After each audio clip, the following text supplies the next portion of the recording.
하나님께서 우리에게 오늘 주시는 말씀입니다. 신약성경 요한복음 1장 1절부터 5절까지 말씀입니다.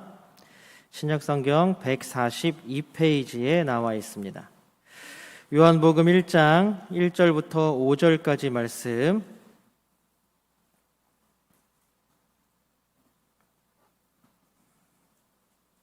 저희가 봉독해 드리겠습니다. 태초에 말씀이 계시니라. 이 말씀이 하나님과 함께 계셨으니 이 말씀은 곧 하나님이시니라. 그가 태초에 하나님과 함께 계셨고 만물이 그로 말미암아 지은 바 되었으니 지은 것이 하나도 그가 없이는 된 것이 없느니라. 그 안에 생명이 있었으니 이 생명은 사람들의 빛이라. 빛이 어둠에 비치되 어둠이 깨닫지 못하더라. 아멘. 오늘 시간 하나님의 부르심에 응답하여 예배하게 모인 우리 모두에게 하나님의 사랑과 은혜가 넘치기를 주님의 이름으로 축복합니다.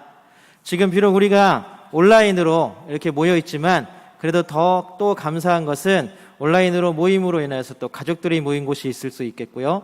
또 우리가 힘들이지 아니하고 또 함께 모여서 예배할 수 있는 그런 환경을 또 우리 교회에 허락하시니 그것 또한 감사한 일인 것 같습니다. 우리 모두가 한 하나님 안에서 한 믿음을 가지고 살아가는 공동체이고 영적 가족이고 식구임을 잊지 않는 우리 모두가 되기를 주님의 이름으로 소망합니다. 자, 우리 온라인 예배지만 우리 화면을 향해서 좀 그런가요? 그래도 우리가 생각나는 분들 있으면 얼굴을 떠올리고, 혹시 아니면 화면 앞에 우리 가족들 함께 모여 있으면 서로 인사했으면 좋겠습니다. 주님의 이름으로 사랑하고 축복합니다. 예. 예전처럼 크게는 안 들리시네요. 작게 하시나 봐요. 다들 화면 앞에서. 여러분 정말로 하나님의 이름으로, 주님의 이름으로 사랑하고 축복합니다. 우리 같이 믿음의 고백 하나님께 올려드릴까요? 우리 두 손을 번쩍 들고 우리 이럴 때일수록 더욱더 하나님께 우리의 믿음의 고백 올려드립니다. 하나님 좋습니다. 감사합니다. 사랑합니다. 하나님이 하시면 무엇이든지 다 이루어집니다. 하나님 좋습니다. 감사합니다. 사랑합니다. 하나님이 하시면 무엇이든지 다 이루어집니다. 아멘. 하나님께 영광의 박수 올려드립니다.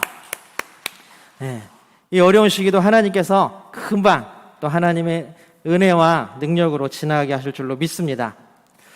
네.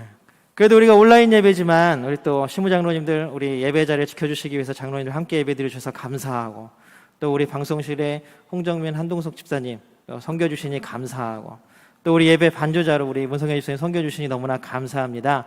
우리 예배를 위해서 수고하는 모든 분들에게 하나님의 은혜가 또한 넘치기를 축복합니다. 여러분들 혹시 고슴도치 딜레마라는 말을 혹시 들어보신 적 있으신가요?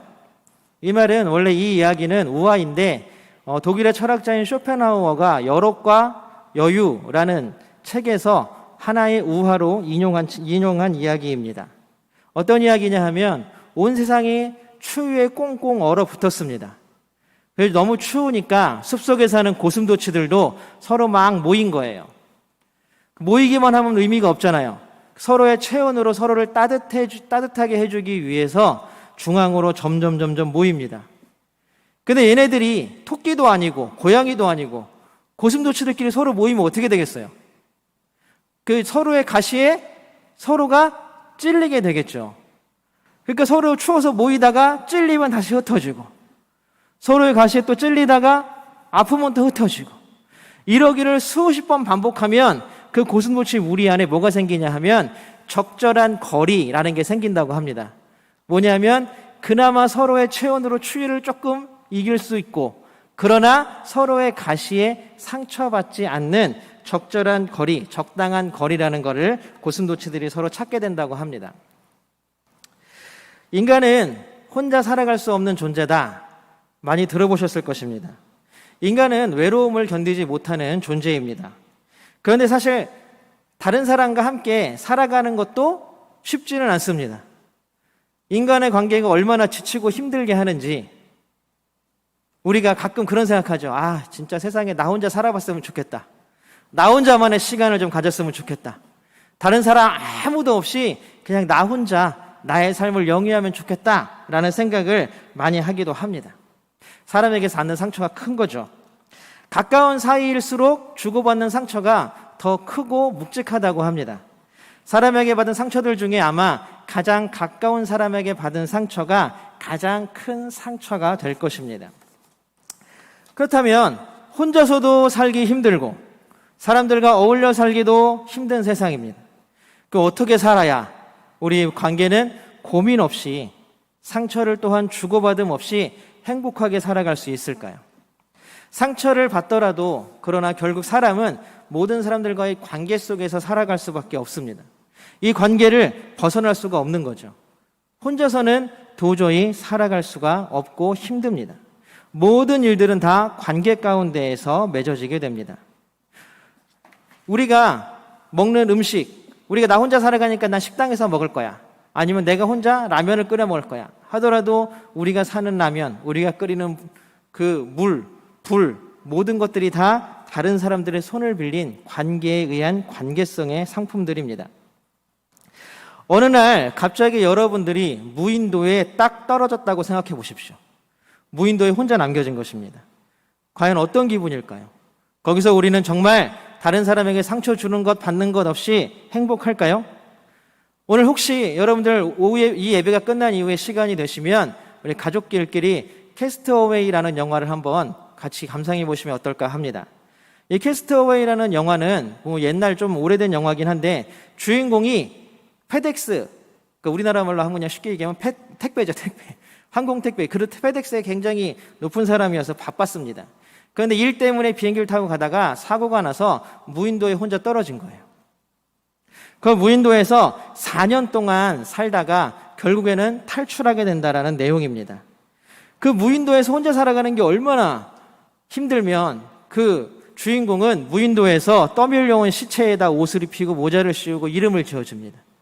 또 심심하니까 배구공에다가 막 이렇게 풀을 이렇게 붙여놓고 거기에 배구공이 메이커 중에 윌슨이라는 메이커가 있죠. 그래서 그 배구공에게 윌슨이라는 이름을 붙여주고 그들과 계속 이야기를 합니다. 사실 혼자 떠드는 거죠. 배구공이 무슨 말을 하고 시체가 무슨 말을 하겠습니까? 그만큼 외롭다라는 이야기입니다. 그러나 이 주인공이 4년 동안 그 무인도를 버틸 수 있는 힘은 뭐였냐 하면 자신이 사랑하는 여인이 밖에 있다. 내가 여기서 나가기만 하면 그 여자를, 그 사랑하는 사람을 만날 수 있다. 이것이 그가 그 무인도에서 4년을 견디게 한 힘이었습니다. 결국 관계의 문제였습니다. 인간은 관계를 맺으며 살아갈 수밖에 없는 존재라는 것입니다. 우리만 그런 줄 알았더니 우리가 오늘 말씀을 보니까 하나님도 우리와 마찬가지이신 것 같습니다. 우리가 생각하기에 하나님은 저 높은 하늘 아니면 우주 어디 막 끝에 막 폭포도 막 떨어지고 막 물도 엄청 깨끗하고 막 꽃, 예쁜 꽃, 높은 산 있는데 막 큰 의자 하나 갖다 놓고 거기에 혼자 앉아 있는 것처럼 생각하시는 분들도 있으시겠죠? 저도 가끔 그런 생각이 들기도 합니다. 야, 무슨 마치 산에 사는 산신령이나 도사처럼 하나님을 그런 이미지로 그려질 때가 있습니다. 그런데 과연 하나님은 그렇게 혼자 계시는 분인가? 우리가 오늘 우리에게 주어진 본문 요한복음 1장 1절 한번 볼 텐데요. 1장 1절에서는 하나님은 혼자가 아니라고 분명히 이야기하고 있습니다. 우리 1절을 같이 한번 읽어볼까요? 같이 한번 읽어보겠습니다. 1절입니다. 시작. 태초에 말씀이 계시니라. 이 말씀이 하나님과 함께 계셨으니 라고 말합니다. 여기서 말씀이라는 우리말로 번역된 헬라어 원어가 있는데 그 헬라어 원어는 뭐냐면 바로 로고스입니다. 말씀은 헬라어 원어로 로고스입니다. 근데 여기서 요한복음에서 이 로고스는 누구를 가리키냐 하면 바로 예수 그리스도를 가리킵니다. 즉 예수 하나님께서 태초에 세상의 모든 처음에 누구와 함께 계셨다는 얘기입니까? 예수 그리스도와 함께 계셨다라는 말입니다. 말씀이 로고스가 예수 그리스도. 그러니까 태초에 말씀이 계셨다. 이 말씀이 하나님과 함께 계셨다라는 말은 결국 태초에 하나님은 혼자가 아니라 누구와? 말씀이신 예수님과 함께 계셨다라는 말입니다. 바로 이 함께라는 말이 하나님의 본질입니다.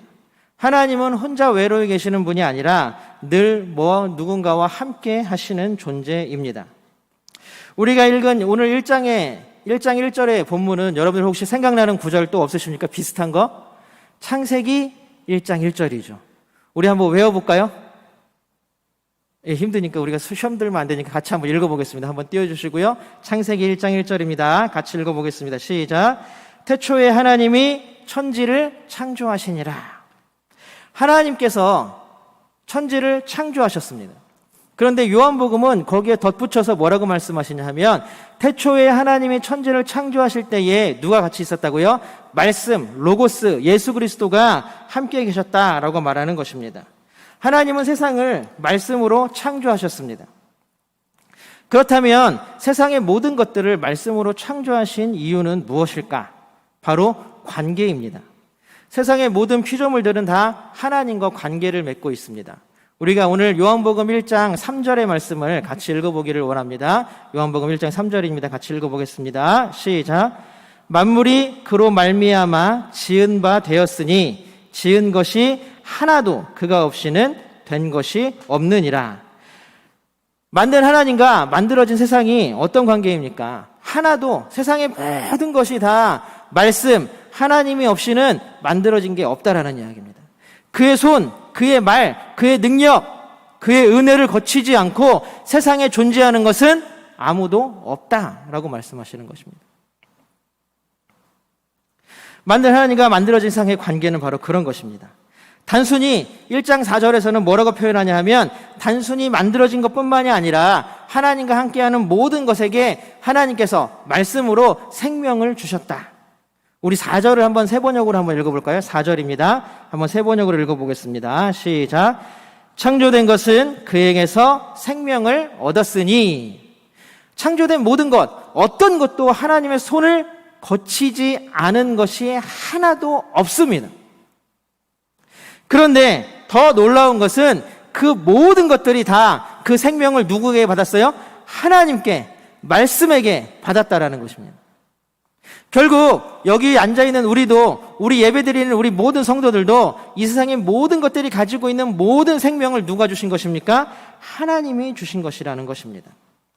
생명을 받았다는 것, 하나님께 우리가 생명을 얻었다는 것은 우리가 하나님을 의지하지 않고는 살아갈 수 없는 존재라는 것의 반증입니다.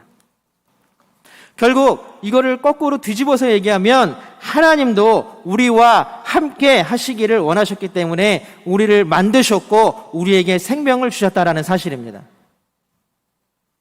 우리가 아까 얘기한 것처럼 하나님의 본질은 무엇입니까? 함께이기 때문에 그렇습니다. 세상의 모든 피조물들은 다 하나님과 함께하는 존재들입니다. 그런데 하나님께서 세상을 창조하시면서 제일 마지막으로 우리가 창세기 1장에 보면 창세기에는 창조 이야기가 2개가 나옵니다. 창세기 1장과 2장에 대한 내용이 다릅니다. 어쨌든 창세기 1장에는 하나님이 마지막으로 누구를 창조했습니까? 사람을 창조했죠. 그런데 창세기 2장에도 사람을 창조한 이야기가 나옵니다. 그런데 신기한 게 세상의 창세기 1장의 창조 이야기에서, 첫 번째 창조 이야기에서 하나님이 세상을 창조하시는데 하나님이라는 단어, 자기 자신을 지칭할 때 창세기의 저자는 무슨 형태를 쓰냐면 단수 형태를 씁니다. 하나님이 단수입니다. 한 분이라는 얘기죠. 그런데 유독 마지막에 사람을 창조할 때에는 하나님께서 뭐라고 표현하냐 하면 우리라는 복수 형태를 사용하십니다. 우리가 우리의 형상을 따라 우리의 모양대로 사람을 만들자. 좀 신기하죠? 아마 이 우리, 그 다음에 하나님 단수와 복수의 형태는 교회를 혹시 오래 다니신 분들이나 아니면 좀 내가 여기 다니면서 성경 공부 좀 했다 하시는 분들은 아마 이 이야기를 많이 들으셨을 것입니다. 바로 이 우리는 삼위일체 하나님을 나타내는 표현이다라고 말을 하고 있죠. 이 얘기는 나중에 삼위일체에 대한 얘기를 할 때 자체 또 한번 하시고, 오늘은 우리의 주제인 함께, 관계에 대해서 한번 이야기를 해보겠습니다. 창조의 이야기, 창세기에서도 하나님은 우리를 창조하시면서 바로 우리라는 말로 관계성을 표현하고 있다는 사실입니다. 창세기에서 하나님이 인간을 창조할 때 어떻게 창조하셨습니까? 우리가 드디어 한번 창세기를 한번 읽어보겠습니다. 창세기 1장 26절입니다. 우리 세번역으로 한번 읽어볼까요? 같이 읽겠습니다. 시작. 우리가 우리의 형상을 따라서 우리의 모양대로 사람을 만들자. 우리는 하나님의 형상을 따라서 만들어졌습니다. 오직 인간에게만 하나님은 자신의 형상을 허락하셨습니다. 그렇다면 여기서 말하는 하나님의 형상은 무엇일까요? 많은 이제 성서학자들이 이 하나님의 형상에 대해서 많은 신학자들이 연구를 하고 이야기를 했습니다. 수많은 가설들이 있고 수많은 연구 결과들이 있지만 1900년대 이후로 이제 그 연구 결과들이 점점 줄어들고 있습니다. 집약되고 있습니다. 어디로 집약되냐 하면 바로 하나님의 형상으로 창조되었다는 것은 인간이 결국 관계적 존재일 수밖에 없다. 하나님께서 하나님의 형상으로 우리 인간을 창조하셨다는 것은 사람도 관계적 존재이다 라는 것을 드러낸다라고 말합니다. 전통적인 삼위일체 해석에서도 성부, 성자, 성령이 한 분 하나님이시다라고 말합니다. 그런 것처럼 요한복음을 살펴본 것처럼 하나님은 또한 동일한 말씀이죠. 말씀인 예수 그리스도와 함께 하셨다라고 말합니다. 그렇기에 하나님 형상의 본질은 함께이고 그 형상을 본받은 우리의 본질도 바로 함께일 수밖에 없습니다. 결국 하나님께서는 우리를 생명으로 함께라는 관계를 맺으신 것입니다. 그러나 이 관계가 안타깝게도 인간의 죄악으로 깨어져 나가기 시작했습니다. 아담과 하와가 범죄 이후에 하나님께서 아담과 하와를 부르셨을 때에 그 이전에는 부르시기 전에도 어디 있는지, 아담과 하와가 어디에 있는지 하나님이 그들을 부르시면 대답하고, 또 아담과 하와가 하나님을 찾으면 하나님께서 응답하시고 하는 관계들이 이젠 깨어져 나갔습니다. 어떻게 됐습니까? 하나님이 부르시니 대답하지 않고 숨어버렸습니다. 관계가 파괴되었습니다. 그들의 자녀들인 가인과 아벨을 보십시오. 가인은 자신과 형과 아우의 관계인 아벨을 그 관계 속에서 지워버렸습니다. 인간의 모든 관계를 파괴하는 것으로 그 죄를 드러내고 있습니다. 요한복음 1장 5절은 이런 비참한 현실을 너무나 잘 드러내 보여주고 있습니다. 우리 요한복음 1장 5절 같이 한번 읽어보겠습니다. 요한복음 1장 5절입니다. 같이 읽겠습니다. 시작. 빛이 어둠에 비치되 어둠이 깨닫지 못하더라. 빛이 어둠에 비쳤다라는 얘기는 예수님께서 우리를 구원하시기 위해 오셨다라는 것입니다. 예수님께서 구원의 빛을 비춰주셨고 어둠 가운데 있던 우리를 구원해 주시기 위해 오셨다라는 이야기입니다. 그런데 이거를 유념하면서 이 구절을 뒤집어서 생각해 보면 결국 우리는 어디서 살아가고 있는 것입니까? 어둠 가운데에서 살아가고 있습니다. 어둠은 서로가 서로를 바라볼 수 없게 만듭니다. 제가 군에 있을 때 북에서 잠수함이 넘어왔습니다. 뉴스에 엄청 나왔었죠. 저희도 수색을 했는데 밤에는 매복을 하고, 저는 칠흑 같은 어둠이라는 이 표현을 그때 실감을 했습니다. 얼마나 어두운지 산에 매복을 했는데 진짜 강원도 산속은 진짜 산속이더라고요. 진짜 한밤중에 비가 부슬부슬 오고 달도 별도 없는 그 밤에는 제 손을 이렇게 뻗으면 제 손이 안 보이는 거예요. 저는 그렇게 어두운 걸 처음 경험해봤어요. 정말 무섭더라고요. 그러니 뭐가 보이겠습니까? 나와 관계 맺을 사람이 보이겠습니까? 내 옆에 누가 있는지 보이겠습니까? 내 앞에 누가 있는지 보이겠습니까? 하늘을 우러렀지만 하나님이 보이겠습니까?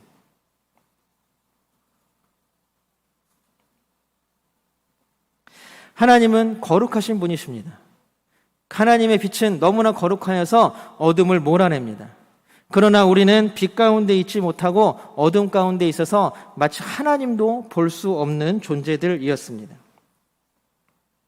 우리는 사람들과의 관계뿐만이 아니라 하나님과의 관계도 다 끊어버렸습니다. 그리고 어둠 가운데 살기를 택했습니다. 포항제일교회의 박영호 목사님은 다시 만나는 교회라는 책에서 구원에 대해서 이렇게 얘기를 합니다.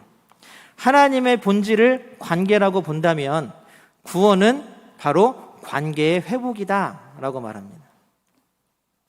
여러분들 이 말이 이해가 가시나요?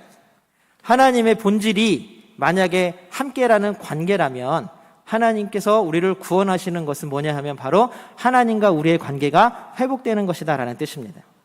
맞습니다. 구원은 첫 번째로 하나님과의 관계가 회복되는 것입니다. 그게 구원입니다. 하나님이 나를 부르실 때 내가 응답하고 나타날 수 있고, 내가 하나님을 찾을 때에 하나님의 음성이 우리에게 들려지고, 하나님께 내가 매달릴 때에 하나님께서 그 모든 것들을 들어주시는 관계, 그 관계가 회복되는 것, 그것이 바로 구원입니다. 하나님은 관계 속에 계신 분입니다. 성부, 성자, 성령 하나님이 함께 계십니다. 이 관계를 따라서 우리도 하나님과 관계를 맺습니다. 5절의 말씀처럼 빛이 다시 우리 가운데 들어오는 것입니다. 빛을 빛으로 인식하고 빛이 어둠에 비추니 이제는 그 빛을 받아들인 사람들은 내 앞에 누가 있는지, 내 옆에 누가 있는지, 이 빛이 누구인지 볼 수 있게 되었다라는 사실입니다.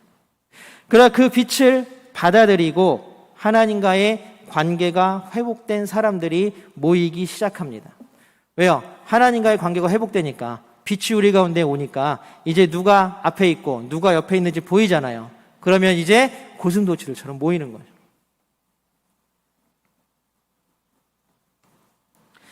바로 그렇게 하나님과의 관계가 회복된 사람들이 모이는 곳이 바로 교회입니다. 그래서 교회는 함께라는 말이 가장 잘 어울리는 공동체입니다. 개별적으로 하나님과의 관계를 회복한 사람들이 모여서 관계를 맺어가고 관계를 이루어가는 곳이 바로 교회입니다. 왜 사람을 한문으로 쓰면 사람 인자, 이건 너무 쉬우니까 다들 아시죠? 한문. 예. 저도 한문은 잘 못하지만 이건 아는 것 같아요. 요 글자 사람 인자를 보면 어때 보이십니까? 이게 이 글자를 파지하는 어떤 분들의 해석을 들었는데 가장 유명한 해석이 바로 그거예요. 서로 두 사람이 기대어 서 있는 것, 하나라도 빠지면 쓰러질 수밖에 없는 관계. 그래서 인간은 함께하는 존재다라고 말합니다. 결코 혼자 살아갈 수 없고 혼자 설 수 없으며 서로가 의지하고 관계 맺어 살아갈 수 있는 존재가 바로 인간이고 사람이라는 것입니다. 창세기 2장 18절에서 하나님도 이와 비슷한 이야기를 우리에게 주십니다. 우리 같이 한번 읽어볼까요? 창세기 2장 18절입니다. 함께 읽어보겠습니다. 여호와 하나님이 이르시되 사람이 혼자 사는 것이 좋지 아니하니. 하나님께서 사람이 혼자 살아가는 것이 좋지 않다라고 말씀하십니다. 하나님이 세상을 창조하시면서 우리가 창세기에서 계속 보는 단어들은 뭐냐면 보시기에 좋았더라, 보시기에 좋았더라, 보시기에 좋았더라, 보시기에 좋았더라, 좋았다, 좋았다, 좋았다라고 얘기를 하시는데, 창세기 이제 모든 창조 이야기에서 좋지 않았다라고 말하는 게 딱 한 군데 나오는데 뭐냐면 바로 사람이 혼자 있는 것이 보기에 좋지 않다라고 말하는 것입니다. 사실 이 구절은 많은 목사님들이 결혼식을 하거나 아니면 뭐 부부관계에 대해서 이야기를 합니다. 하지만 지금 이 구절에 나오는 이 구절에 대한 해석은 결혼의 관계, 부부의 관계를 넘어섭니다. 우리가 다 읽지는 않았지만 이래서 하나님께서 돕는 배필을 지으리라 하시죠. 이 돕는 배필은 히브리어로 에제르라는 단어입니다. 근데 이 에제르라는 단어는 그냥 단순히 보조적으로 돕는 사람, 보조, 비서 이런 사람을 뜻하는 것이 아니라 동등한 협력자, 조력자, 동업자를 이야기를 합니다. 그래서 하나님께서 우리를 도우실 때 이 에제르라는 단어를 많이 사용하십니다. 결국 우리는 이 에제르라는 단어를 사용해서 우리는 결국 서로가 서로에게 동등한 협력자, 조력자가 필요하다라는 이야기일 것입니다. 결국 혼자가 아니라 관계 맺어서 함께 있는 것이 하나님을 기쁘시게 하는 것이라는 것입니다. 사람과 사람은 결국 서로 존중하고 아껴주고 도우면서 살아야 합니다. 관계의 회복은 내가 하나님과의 관계만 회복되었다고 만족할 수 없습니다. 내 안에 하나님이 계시다면 지금 내 앞에 있는 사람, 그 사람의 안에도 누가 계시다고요? 하나님이 계시다는 것을 분명히 인정해야 합니다. 내 안에 하나님이 계시고 너의 안에 하나님이 계시면 너와 내가 만났을 때 우리의 안에도 하나님이 계시다는 것을 분명히 인정해야 합니다. 어떤 사람들은 자신만이 하나님과의 관계가 회복되었다고 말합니다. 자신만이 하나님과 매우 친밀하다고 이야기를 하고 행동하는 사람들이 있습니다. 다시 말씀드리지만 교회는 이미 하나님께서 빛을 비춰주셔서 하나님과의 관계가 회복된 사람들의 모임입니다. 그러니 누구도 자랑할 것도 없고 누구도 교만할 것도 없고 내세울 것도 없습니다.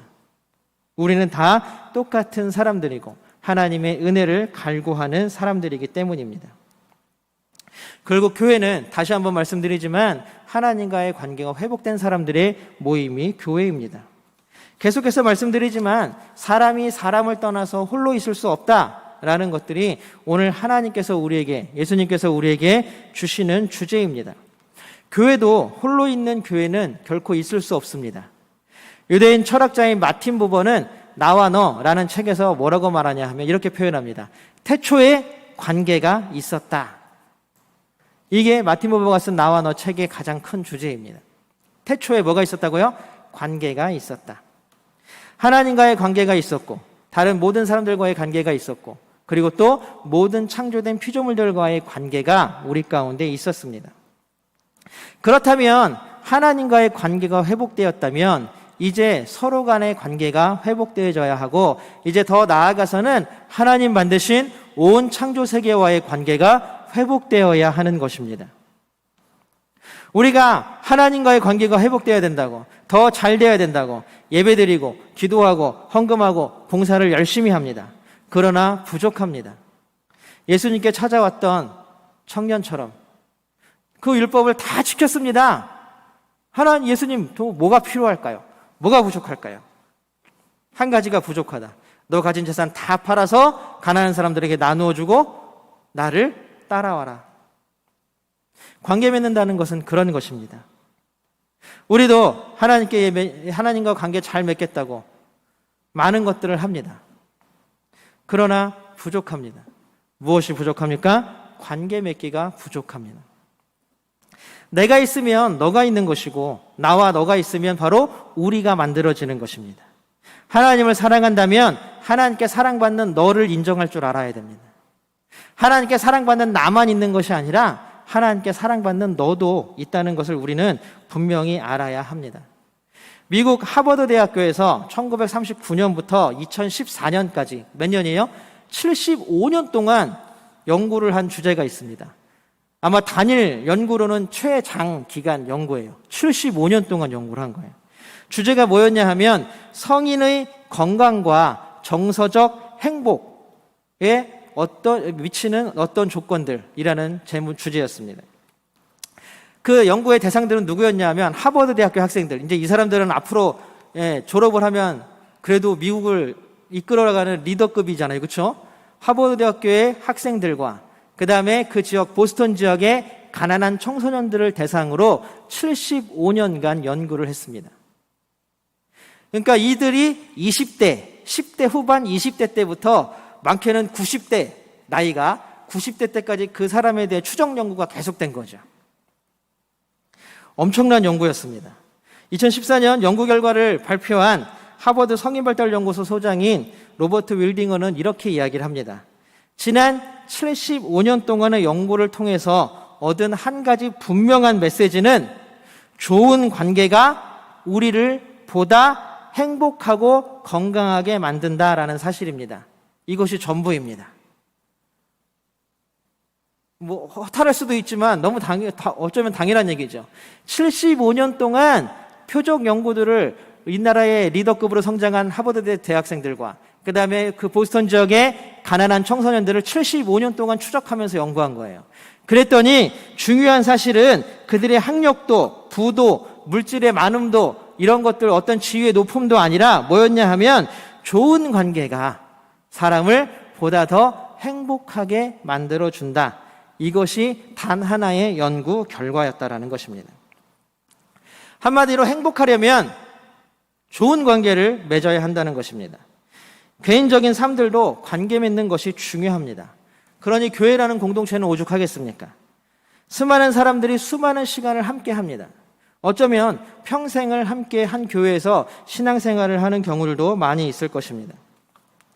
그러나 아까도 제가 처음에 얘기했던 것처럼 가장 큰 상처를 주는 사람은 가장 가까이 있는 사람들입니다.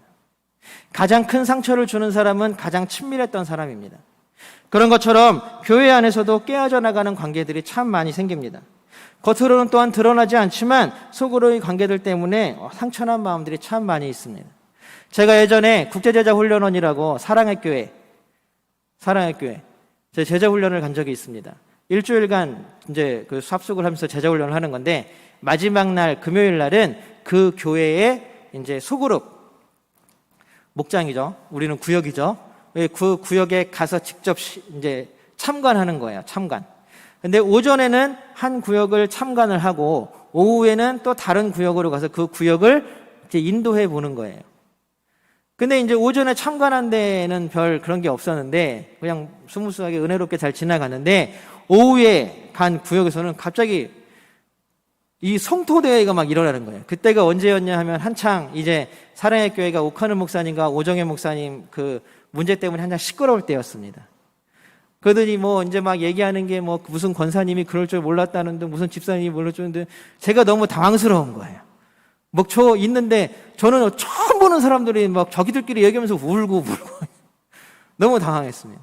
아, 이렇게 큰 교회도 이렇게 지금까지 제자훈련이라는 큰 테마를 가지고 성공했다는 목회가 성공했다는 평가를 받는 이런 교회도 관계의 깨어짐이 사람들을 아프게 하고 힘들게 하는구나 라는 것들을 그때 느꼈습니다. 그렇다면 그 깨어진 관계에서 그 관계가 회복되어지는 것은 어떤 것으로 과연 가능하겠습니까? 관계 맺음의 가장 좋은 것은 바로 사랑이라고 이야기를 합니다. 바울 사도는 고린도전서 13장 2절에서 이렇게 얘기합니다. 우리 같이 한번 읽어볼까요? 고린도전서 13장 2절의 말씀입니다. 나는 사랑이 없으면 아무것도 아닙니다. 사랑도 상대가 있어야 합니다. 사랑은 혼자 하는 것이 아닙니다. 짝사랑은 혼자 하잖아요. 근데 짝사랑도 대상이 있어야 되잖아요. 네.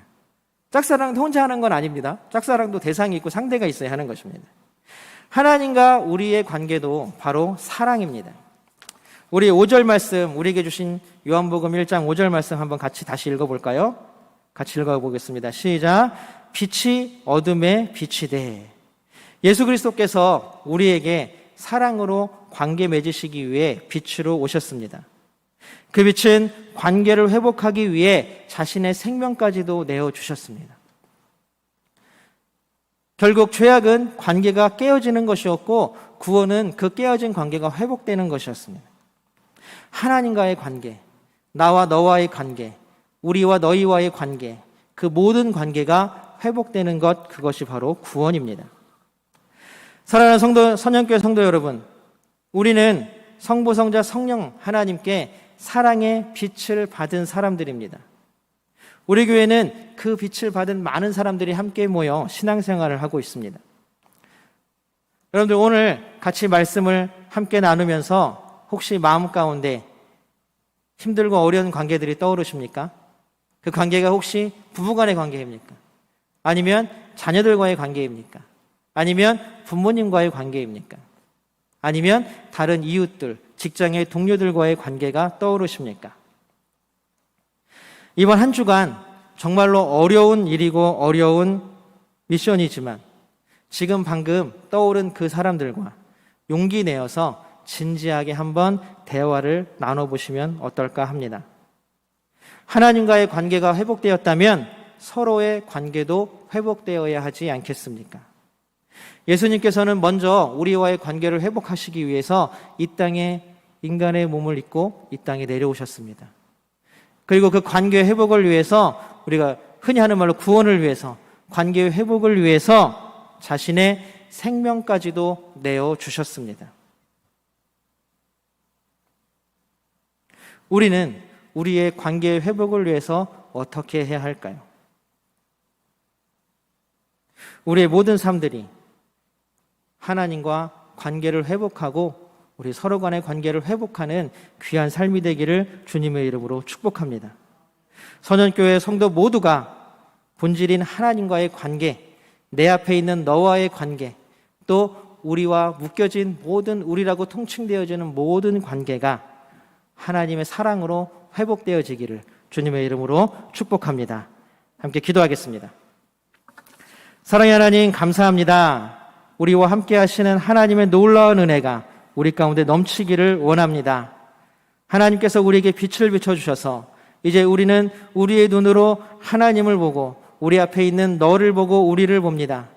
하나님, 하나님과의 관계가 회복되어지는 만큼, 하나님께 받은 그 사랑이 풍성한 만큼 지금 내 앞에, 내 옆에 함께하는 너와 우리들과 너희들과 모든 사람들의 관계가 회복되어지는 놀라운 역사가 있게 도와주시옵소서.